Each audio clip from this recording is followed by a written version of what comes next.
Hi, everyone, and welcome to episode one of A CannaChef's Life, the podcast designed to bring chefs in the cannabis industry value by interviewing chefs currently working in the industry themselves. Today with me, I have Chef Polo. Go ahead and introduce yourself. Hey, what's going on, everybody? I am from San Diego. I go by Chef P of St. Polos Meds. And I do infused dining here in San Diego, anything from bar style food to five-star dining. Awesome. Now, how many years have you been cooking with cannabis? I have been cooking with cannabis for going on now 3 years. 3 years, okay. Now, what brought you into cooking with cannabis? I first started cooking with cannabis when I had broken my leg, and I used it as a substitute in taking the narcotics that they had given me. The narcotics that they had given me had made me sick, constipated, and one day I just decided to smoke a joint and try an edible, and that was the last time that I stopped taking those pain meds during that time. So it became a healthier and a much more organic way of medicating myself. That's awesome. That's awesome. I'm glad to hear that. That's a great story. Now, how with your business before that before getting into cannabis, how was your business developing? Like, what did you do? Were you still running your own thing? Were you working at other restaurants? How did your career develop? I started working at a restaurant at the age of 17. I started from the ground up as a dishwasher in many of my jobs. Worked my way up to a server. I really didn't get into cooking. I mean, I cooked for myself, but I never liked to do cooking for a job until I started making pizza. Oh, Yeah, it's a very interesting story. I had a boss that I saw him get interviewed by the San Diego Reader, which is a magazine out here in San Diego, and he made it the most vivid I have ever seen anything in my life when he explained this. He said that I I cannot do many things, but my talent is I can take a pizza dough, that's which is my canvas, and my ingredients, which are my paints, and make a masterpiece, a painting on a pizza. wow. So that really spoke to me. Okay. Awesome. So then it just kind of turned into more of art for you than anything, and it just became a form of self-expression. Mhm. That's awesome. Yeah, and I think the best way of a lot of people like to hear thank you, after they let's say they have something for someone, oh, thank you so much. For me, when I have a room that's full of laughter, chatting, and all that, and then they give me the opportunity to feed them, and I just silence the room, that's thank you to me. Yeah, silence is the music to your ears. Oh yeah. Now, once cannabis got introduced into your cooking career, how did that change your strategy? What occurred then?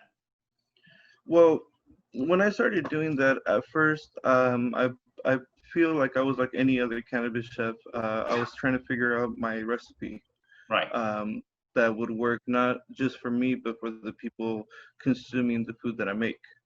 And at first, I thought more is best. Okay. People always want more, more, more, more. But once I started getting educated more with cannabis, um, less is more. Yeah. You know, um, you don't have to kill yourself every time with an edible. You know, um, for me, with my edible intake, I would take like 50 milligrams a day, Okay. believe it or not, and that's perfectly fine for me. So is that like over Uh, the course of a whole day, or is that like in one sitting? it depends on the day. Let's say I'm having a good day, no pain. 50 milligrams for the whole day would be just fine. If I'm right at the moment, I have a torn meniscus, so I usually stick to either concentrates or flour at the moment, Gotcha. because I need to drive still, I need to cook still. So if I took an edible, it would put me out for the day. Um, Right. but I would say 250 milligrams for pain during the day. That's what I used to take when I was working my regular job.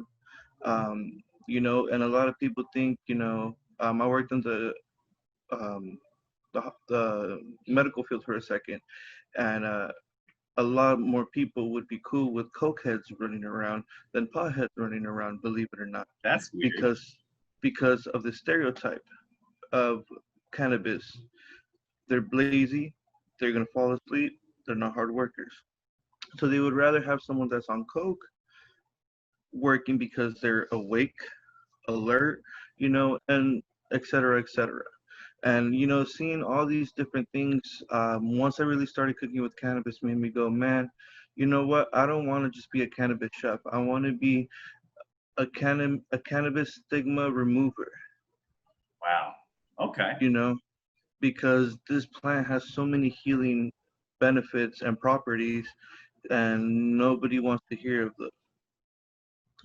So with that being said, I do medicated dinners here in San Diego, and I encourage people to bring someone that doesn't smoke or has that kind of view on cannabis, and kind of see a room full of people that are on cannabis, that are having a great time, enjoying themselves, instead of, oh my gosh, people that smoke cannabis are just fighting, or whatever Right. stigma they believe in. Like, I filled up a room with 60 individuals that were complete strangers. Maybe a couple of them knew each other. Dude, people were hugging, laughing, just loving on each other, man, at the end of the evening. So, I mean, I believe that that's one of the properties that cannabis does have, is the power of healing and love. Nice. Now, and I don't mean to walk it back here, but as you were saying towards the beginning of your career, and you were kind of looking for your recipe, as you said, tell Yes. me a little bit about what you kind of developed in that regard. Where did you end up going with your recipe? How did you solve that, I guess, dilemma, if you will? Okay. So I think I've made it pretty easy. I do plates Tuesday through Friday. Okay. Sometimes on the weekends. I do a bowl that is 48 ounces, which is a pretty nice size. Okay. And depending on how much you like to eat, I tell people it could feed one and possibly two. Um, but if you want to break it down, it could be broken down into four servings. I give people now the options to medicate anywhere up to 500 milligrams Okay. and up to 1,000 milligrams. But my options are 500 and 1,000. So if someone were to order a 500, they could break that down into four, Gotcha. you know, or the 1,000 one, they could break that down into four, and I mean you got 250 four times. So I tell a lot of people to do that. My biggest thing with that is I think I gotta make my food taste a little bad, because everyone eats all the food because it tastes so good. So then that's where the bad reviews come, because they don't listen. Right. The next thing you know, they're just way too high because they ate everything you gave them. It's like, no, you can't. Four, If four. if I had $1 for every time I had someone not listen to me and tell me that they almost called the ambulance, I mean, it would be phenomenal on what we could have done with that money. Oh man, that's well, and Because with the that's so common with edibles because edibles are such a mhm, tricky one. People don't seem to understand that some of the properties behind edibles, they're actually 5 times more psychoactive than just smoking. mhm. So when you're ingesting it, you need a lot less than you would usually get when you're smoking. So if you're going to eat a whole 500 milligrams or 1,000 milligrams in one sitting, I mean, buckle up. Oh yeah, and I tell people, I mean, I warn them if they're a first new time customer, I let them know, or I ask them to better say, I ask them, what company do you usually take for milligrams? Who are you judging your milligrams off? Because a lot of these companies now, they're hyping up their milligrammage so people buy them, and then that's when people um, you know start not trusting cannabis chefs, people that are trying to build up a product because of other people that are trying to cut corners. Right. But then that goes into the whole, the legal cannabis and all that. Where I mean, I feel like some of that stuff is, you know, not what they say it is as well. Right. Well, and that's one of the things that a lot of people don't understand when it comes to packaging. The way the FDA kind of Hmm. regulates it, you can have up to a 25% variance from your packaging. So if your packaging says 1,000 milligrams, it could be as low as 750 milligrams, from what I understand. And that's just, Hmm. to me, that's Hmm. like, you would never let them do that on a regular medication. You would never Oh let no, them, oh, it's a 30 milligram tablet. Maybe. 15 possibly at the most. You know, Yeah. yeah, Like, it's crazy. and Like that's out what I here. try to hold it to a higher standard with some of the chefs that I work with, and I try to push for, really I try to push for 1% variance, which is a really high standard. But 5% is not too terrible. But for the regulation to be 25 to me just seems Yeah, I that's mean in California right now, I believe that the legal amount of milligrams you can get through a edible, and I could be wrong on this, but I did read an article the other day. I believe it's no more than 10 milligrams per serving. wow, They're really trying to cut down on a lot of stuff in California. They said that Prop 64 is the way to go. Da da da da da. But people didn't read the fine print in California. For nobody ever does. every $60 in San Diego, or yeah, I'll say in San Diego where I'm at, Yeah, for every $60 spent, it's a $20 tax on cannabis. So they're selling grams for 15, they come out to 20 after tax. You know, that's um, insane. and a lot of the things out here too, what they're doing, which is really unfortunate, and I really hope that um, what they're trying to do is clean up the industry. Is a whole bunch of bait and switch. You know what I'm saying? A lot of these companies, you got to remember, they don't have big farms. Right. A lot of them try to stay with the same farm all the time. So, I mean, like my one of my friends out here, he just went and got a sealed package, and I mean, did it look like the weed that was supposed to be in there? Possibly. Was it the weed that was in there?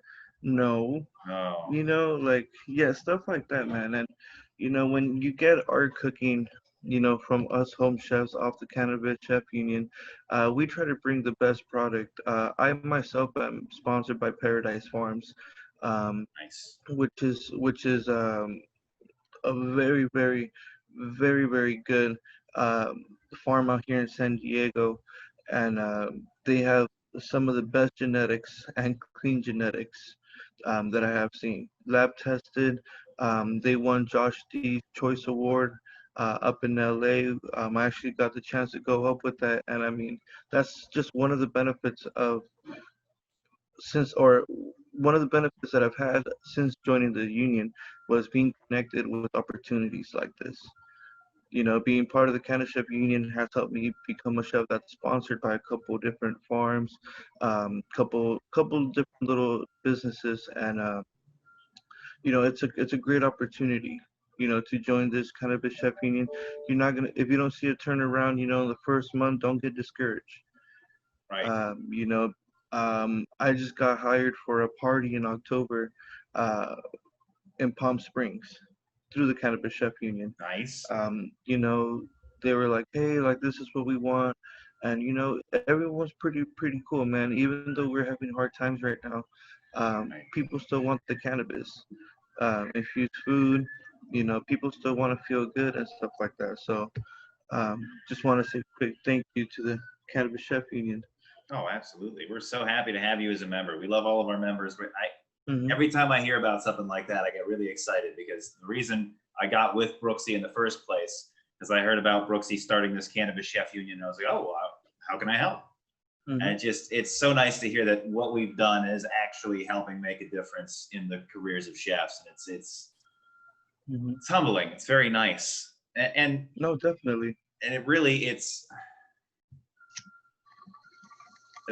also why I started this podcast. I want to try to bring as much value to our chefs as possible. And I thank you so much for your time so far. This has been great. I'm curious. Yeah, thank you for having me. Oh, absolutely. I'm curious with where you've taken your career to the plates level and things of that nature, where do you see yourself going from here? Oh man, I mean the sky's the limit, my man. You know, to be honest, where I'm at myself, actually looking to either have a food truck or establishment by the end of the year or Okay. beginning of next year.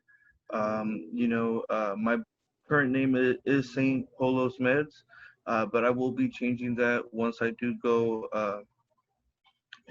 the professional route that I'm deciding to take as well. As an LLC or corporate business, probably change it to like Chef Peace Eatery, All or right. something Yep. like that. Something cool that makes you feel welcomed because I don't have a style of cooking. I have multiple styles, so it's not like I'm gonna say, "Oh, Chef Peace Mexican food." I want it to be Chef Peace Eatery. If you're hungry, come eat. Right. Kind of thing. Um, but I would say, man. Um, I can't even begin to say how thankful I am on this part because uh, going back into a little bit into the Cannabis Chef Union, Mhm. I actually have a mentor Oh, in the Cannabis Chef Union. I have a chef that I've worked with a lot, done a couple events with. Me and her were always together. Me and Chef Bray. Chef Uh, Bray. Love Chef Bray. One of my oh man. favorites. I'm trying to get her lined up for one of these interviews as well. No, definitely. And what I can say is, I've gone from, I would say, um, if you went by levels, from a level one chef to, I would say at least out of 10, I'm at around maybe a seven. Okay. I would say I wouldn't say I'm a top chef because I still need to learn. There's a Right. lot of stuff still to learn. Um, but I mean, my plating, the way I just give myself into my plates now, I would say has extremely changed. And I'll put it like this: like I usually have like a base for my plates, Mhm. and I try to put so much of myself into my plates. Like some people will even buy just biscuits. People only buy just like the side, the what's on the bottom, not the meat on top. They're just like, dude, we just want that, man. Like I had the other day, I had a guy who was like, dude, those biscuits you put on your meals, man, I want a dozen of those, like just for myself. Like I'm like, oh my gosh, like it's how you portray yourself onto your food, what's gonna make you a better chef in this industry and separate you from those other ones that are doing it just you know as another job. Right. But like for me, this is a passion. Like no matter what, like I love cooking. Awesome. Well, and I know you know this topic was bound to come up. What with it being 2020, still mid-COVID crisis, how did this whole situation affect what you were doing previously with your plate strategy? Was there an impact? Did you have to change your offering at all? Did you have to go more digital? Um, you know what? I'm gonna put my 2 cents in on that real quick. Sure. When it first started happening, I would say what was it like this late December, beginning of January was the talk of this new virus. That people were scared of it coming out here. Right before that time, I got back into working a 9 to 5. I would say, at a restaurant.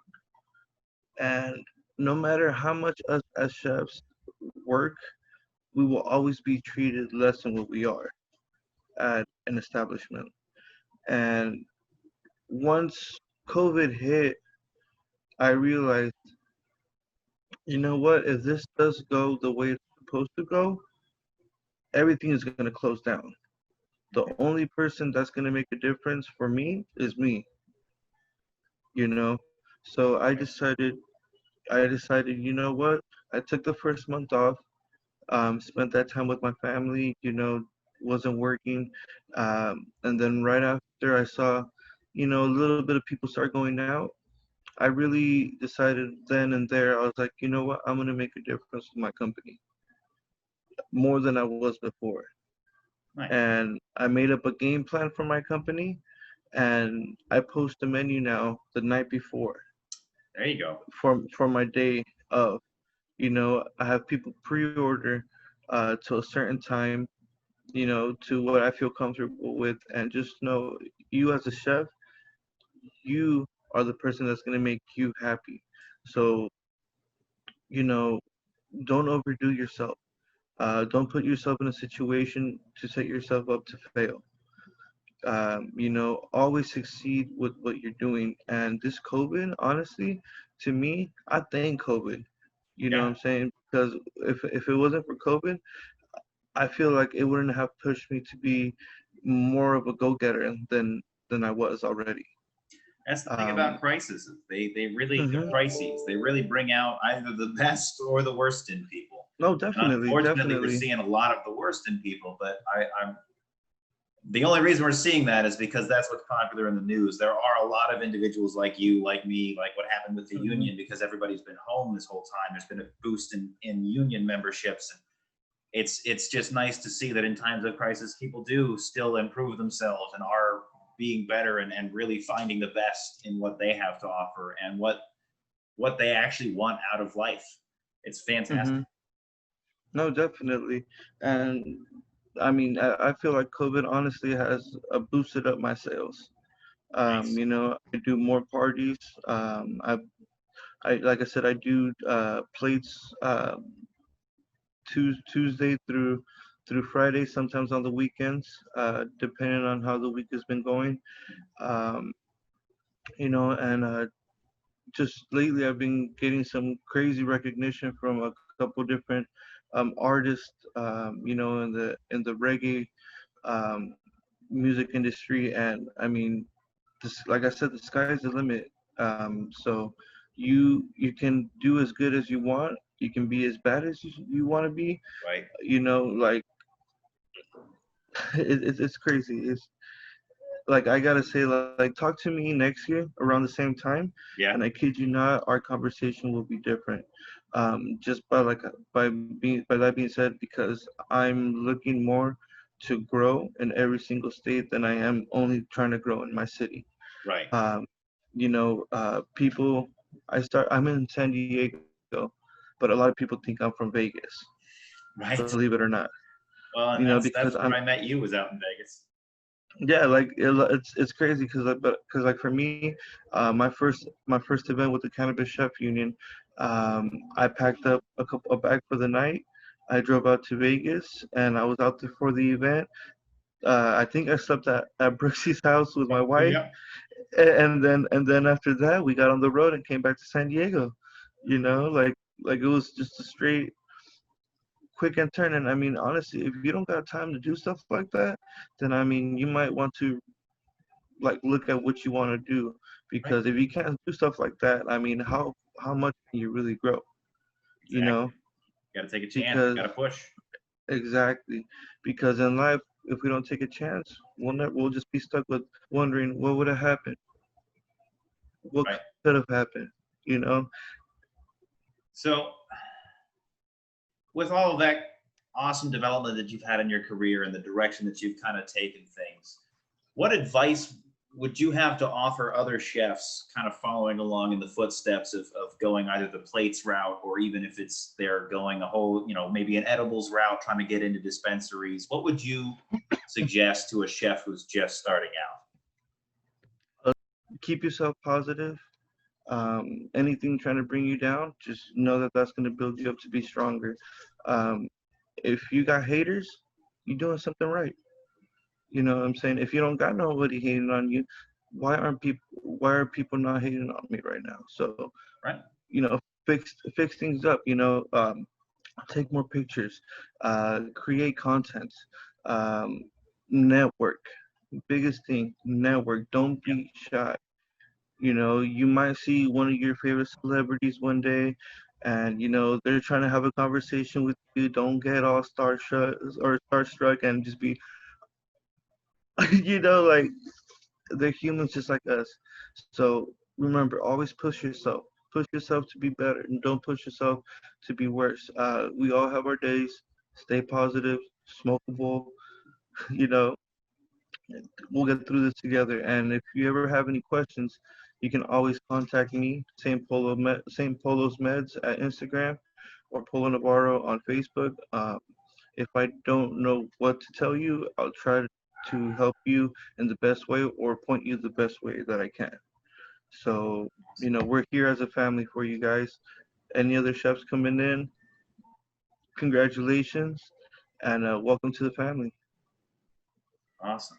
Well, thank you so much for your time today, Chef P. It's been an absolute honor to interview you in kind of a close here to help me improve as one of the owners of the union. What would you like to see from us more? What can we do to help improve your experience as a chef or your career? If I had to say something, and this is just to be funny, um, what I think would be nice for yeah, for the chefs in the Cannabis Chef Union would be send us a patch I'm sorry, of a the what? Cannabis Chef Union, a patch. A patch. Let people know in our pictures with Okay. our food more about the Cannabis Chef Union as well. Um, because I feel, when a sergeant wears his jacket and he has his awards and medals, he's recognized by that. So us as chefs, you know, people usually recognize us when it says Chef P, Chef Brooksy, Chef Ray. Right. You know what I'm saying? But that would look a little cool, wouldn't you say? A little CannaChef Union, Okay. CannaChef Union's Chef P, or Chef Ray, Chef Brooksy. But nothing too big, man. You guys honestly do a lot for us. More than a lot of people. I think a lot of people see or realize that you guys do for us. I know myself at times, like I said, you feel like a little discouraged because like we ask a question and we forget that you guys are human as well and you guys got shit to do. So we're just like Right. hurry up. But I mean, like I said, you guys give us more time of your day than we need to be given from you guys. So, appreciate you guys and thank you for that as well.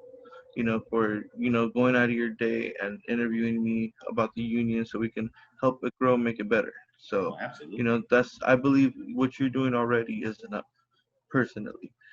But a little CannaChef Union thing would that be tight? You know what I'm saying? But Oh, absolutely. you guys are awesome, honestly. And again, to new chefs, my boy Alex right here. Oh man, if you're trying to get them shots, ooh, man, Thank you. he'll make your food look like it just came off a Benihana's commercial. Oh, that's great. Well, thank you so much for your time today, Chef P. I Thank you for appreciate it. having me. I will definitely be having you back on, hopefully sooner than a year from now, but at the very least, a year from now, so we can check up on where things have gone from you. Thank Definitely, you. definitely. Thank you, everyone, again for tuning into this. If you have any questions or concerns, please contact us through ccunion.org. We have a live chat bubble on there where you can reach us pretty much any time of day. If you're looking for more content, more tips and tricks, more things that might help you improve your career, please check us out on YouTube and on Instagram. Thanks again for watching.